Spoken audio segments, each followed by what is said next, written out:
fantastic investment. And in fact, how you can actually get a 40% return by investing in luxury cabins in the DC metro area. So let's go ahead and get into it. So the first point that I want to make in this video is that there are really three things I'm going to cover. And the first of which is that if you are going to be a smart investor, you really have to listen to what the data is telling you. Because you don't want to pick a location and a type of asset class to invest in without any confidence that it's actually going to work and it's actually going to generate a return. I think a lot of people in the short-term rental market space and in like the luxury glamping space especially think that, if you build it, it's going to be great and profitable. And the thing to keep in mind is this is a pretty expensive type of investment to begin. And so you really don't want to take that huge of a risk without knowing if you're actually going to make a good return on the time and the money that you invested. So let's get into why the data show that luxury cabins in the DC metro area are actually a fantastic investment. Okay, so the first thing that I want to cover here is that there was a recent, well, not so recent at this point, it was like 10 years ago, but a report, and I'm actually going to show you if I can share my screen, which I think I can. So, yep. Okay. So this part right here that I've highlighted on this report that was summarized by Travel Pulse, they say that Americans prefer shorter weekend road trips versus really long vacations. And 2/3 of them really want to take a one day or a weekend trip. And then here's the really important part. More than half, 57% report that they would drive up to 300 miles one way for a weekend trip. And almost 75% prefer to drive to their destinations because of the freedom that it provides. So, what does that tell you? That says that it's a really good idea to from a metro area to be within 300 miles of it or less. I would actually recommend to be about maybe 150 miles. That way it's 150, and there's your 300. I don't know that people necessarily want to drive like 4 to 5 hours for a weekend vacation. They certainly do. I've done so in my life, but I think being within about that 2 to 3 mile hour range, which is about 150 miles, is really perfect. That's the sweet spot. So that's the first piece of data that I use to say, you know what, being within that driving distance of DC is going to be a good location because I know the research is showing people are willing to drive that distance. So the second piece of information that tells me that luxury cabins in the DC metro area are a really great investment is a recent report from Campgrounds of America, KOA. They've done the one and only piece of research on actual glamping. So let me pull that up. All right. And here we go. So the thing to keep in mind here is that this is showing you two things. One, that people who want to go glamping, and by the way, cabins are glamping. They're like the oldest form of glamping. So of those who are interested in going glamping in the future, 33% of those travelers indicate that they would like to glamp with a large group. Okay, so that's one piece of information. The next piece of data shows that only 5% of the market of available glampers can accommodate families and groups of 7 or more. So this shows you that not only is there a big demand for group travel, but there's also a really small market that's actually catering to those people. So there's actually a little niche that you could fill by either buying or building a luxury cabin that caters to large groups of at least 7 or more. And I think there's more research that you could do once you find your specific market that'll tell you exactly what size of group that you should be building your place to accommodate, but at least 7 or more. So that's another piece of the data that is telling you that this is a great market to invest in. Okay, so that was really the first piece, is to be a smart investor, you really need to listen to what the data are telling you rather than making it up and hoping for the best. So let's move on to the second point. That is why luxury cabins are great investments for the DC metro area. And that is, you really need to understand the value of catering to a niche market. What do I mean by that? So there's a few points in here. So when we say niche, we mean small. And that's kind of the definition of the word. So you are catering to a smaller, specific market. And the first reason that that is incredibly valuable is that there's going to be less competition. So let me actually go back to that report, because there's another piece of information in there that I want to show you. And by the way, I hope this is working. I've never tried to share my screen while going live, so, you know, hoping for the best here. Okay, so let's go back to this data. And the first point I'm making on niche markets is less competition. Okay, so what does this data tell you about how much of the market share of available glampers are catering to smaller groups of people, 2 or even up to 4? Well, just doing the math here, what is that? 73% of the market is catering to groups of 2 or up to 4. So there's a lot more competition for those smaller groups, which means, you know, you're going to be competing against a lot more units that are trying to get that same exact market of travelers to stay in their locations.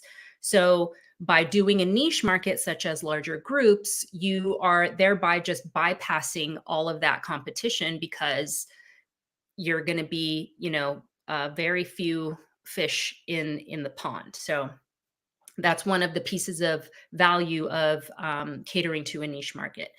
The second value to catering to a niche market is customer loyalty. So when big groups know that they can come to your cabin and have a great time. So this is also assuming that you have a great product, right? So I'm just putting that to the side. I'm assuming that you have an incredible product. So your place is amazing. It's clean. It provides all the right amenities, right? So assuming that, and because you are catering to this special niche, you're going to get loyalty. People are going to come back to you over and over and over again. And in fact, look it up for yourself. So go to a local vacation market in your area. And I would say preferably like a mountain or a lake location, and find a really well-reviewed listing and go through their reviews and see how many people say that they've come to that place over and over and over again. And I bet you're going to find a few. So that's the second point in terms of the value of catering to a niche market. The third point is that you are then going to develop expertise in this particular specialty. You're going to know what groups want, what they don't want, and you're going to be able to have a product that fits that market specifically. And because of that, now moving on to the fourth point, you are going to be able to target your marketing to that specific group. So you're not going to be marketing to couples, to small families. You are going to be marketing to big families, big groups of friends, you know, a big group of college kids or grad students or something like that. You're going to know the exact market that you are then going to be able to speak to in your marketing. So whether that's in doing like YouTube videos or writing blogs or taking out ads. You could even do things like Instagram and Facebook ads. You know exactly the type of person that you want to see your listing. So that is incredibly valuable because it helps you cut out the noise and frankly save money because you're spending it on the exact type of traveler that is likely to visit your location. Okay, so I think what is this fifth point in terms of like the value of catering to a niche market is you're going to be able to charge premium pricing. And I'm actually going to get into some of the data later. But essentially, you are, because you're going to be one of very few available products, you're really going to be able to charge a high price because there's going to be greater demand than there is supply. It's basic economics. And I'll delve more into the point of premium pricing in a second, but just know that because you are one of limited supply and there's greater demand, you're going to be able to charge greater prices, which is ultimately going to get you much higher returns. Okay, so the next point in terms of the value of catering to a niche market is that you're going to have a very clear brand identity. You're going to be the go-to place for large groups in this particular market. So that means when it comes to your search engine optimization, like the language that you use in your marketing, as well as your website, if you have like a direct booking website, or on Airbnb or VRBO, like wherever you are putting your listing, where you want people to find it and actually book, you're going to be able to have, very specific language that is going to really be attractive to the people that you want to find, because they're going to be using those search terms. And you're going to be able to have that sort of clear identity of like, this is a place that caters to these large groups. And I think another thing to think about within this context is, not all groups are made equally. So for example, one type of group could be you're looking for like families. So it could be like multiple families that are traveling together. So you'll know that you'll need to be able to accommodate both adults as well as children. And you're going to have the opportunity to then think about like, what are the ways that I can really make the adults have a great time and be happy, and make the children have a great time and be happy. So for example, I know that when families go on vacation, adults are going to want to have some adult time away from the kids, which means that in some of my, at least in some portion of the home, I'm going to have a place specifically where the kids can be entertained away from the adults. So that's like one strategy, because I've got sort of that very clear brand of big groups of families. You could also go another direction and do something similar, but just cater to traveling groups, for example. So it gives you that clear brand identity. So the next piece of value when it comes to the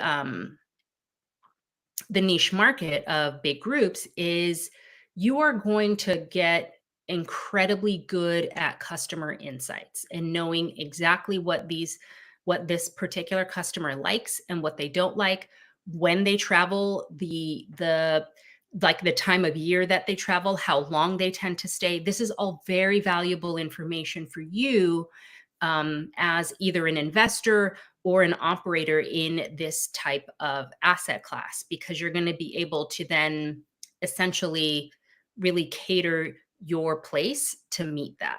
So for example, if you know that your home tends to be really busy from, let's say, May to September, you're going to have really high occupancy during that period of time. That means that in the off months, you can either visit your place, you can do repairs, or you could do things like try to find other ways to make it profitable. For example, let's say that your downtime is, I would say, maybe February or March. So you could then, if you have a really large home that could potentially host, say, events, you could target that time to do it and offer discounts. So having really great customer insights in terms of when they're traveling, for how long, with what types of combination of people. Does it tend to be, 4 kids and 6 adults, whatever it is, that's going to allow you to take full advantage of your cabin, in terms of either when it's not being used or how it is being used, if that makes sense. Okay, so the next piece of value when it comes to catering to that niche market is for you as an investor, or operator of this type of asset class. You are essentially going to have a lot of focus because this is going to be the one product offering that you make available. So you're going to be able to get really, really good at it. So going into the next point, it's going to be a lot easier for you to grow and scale because you know this product so well, you know the customer so well that, let's say, the next time you want to buy or build a luxury cabin, you're going to know exactly what you need to include in that home and exactly what you need to take out of it. It's going to get much easier for you to scale because you've perfected your product. So that's really all of the points that are just within the second point. This is going to be kind of a long live stream. So what we've gone over so far in this video on why luxury cabin investments are fantastic return in the DC area, up to 40%. I'm actually going to prove it in a second. We've talked about needing to be smart and following the data. And then what I just covered was understanding the value of catering to a niche market. So if this all sounds too good to be true, I'm actually going to show you that it's not. Let me share my screen really quickly, because the numbers really do speak for themselves. Okay, so let me show you what we are projecting, and then I'll show you that it's based on actual data. So we are going to be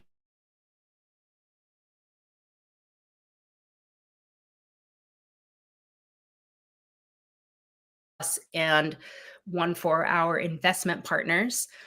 So we are all in for the build and the infrastructure at $700,000, and assuming a 20% down payment, 3% closing, and then 85,000 for furnishing the interior and the exterior. All right, so now that I come down to look at what the income is, 900 is going to be the average nightly rate, and that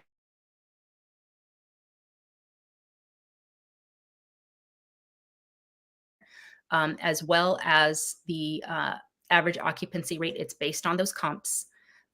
Cleaning fee, the cleaning fee doesn't matter all that much because it's basically just a pass-through number. You'll see here on the costs, I have 1,200, and here the income is 1,200. So it's really net zero. So I really wouldn't even pay attention to it.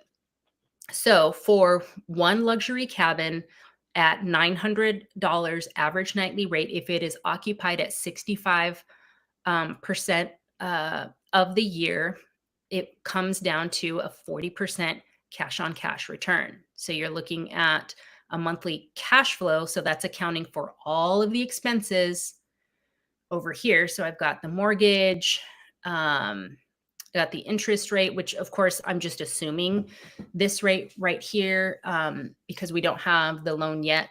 That's just my placeholder, but looking at, average property taxes in the area, estimating insurance, and then all of these other costs. So everything is factored into this calculation right here. It's a 40% return. So now let me prove to you that I am not making up the average nightly rate number or the occupancy rate.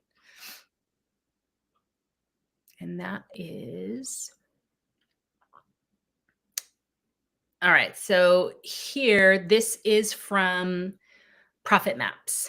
And this is done by Point Analytics, John Bianchi. He's also here on YouTube. So if you want to get access to this kind of data, I would definitely recommend that you check out his channel.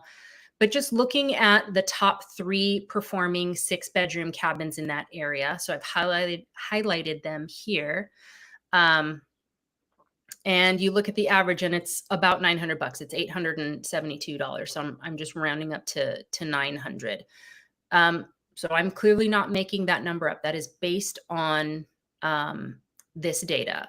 Now, the 65% occupancy rate, when I look across a lot, when I look across a lot of the 5 bedrooms, because we were actually planning on building a 5-bedroom, but we're now going to do a 6-bedroom. When you look at the top performing, and I'll just kind of pull from 50% to 90%, 96%, you get an average of 65%. So I'm actually going with 65%. So that's where I get those numbers from. And you can see, I'll go back here to my analysis spreadsheet. And yeah, I get a 40% cash on cash return. So if you go where the data show you is a good location to go, and you also go with the data in terms of like what type of asset class you should really have, like the data there show me that 5 or 6 bedrooms is really going to get you that average nightly rate. I know I didn't go into super long detail about the 5 bedrooms, but it is very similar.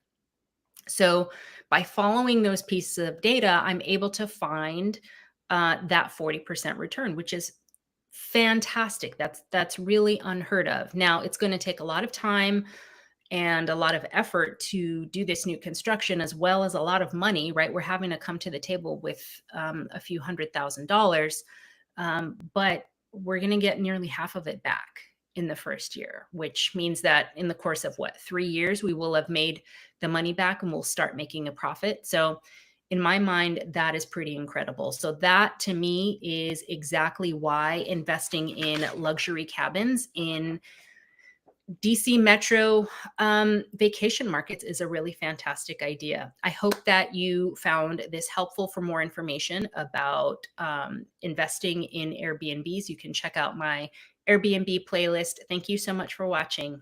Bye-bye.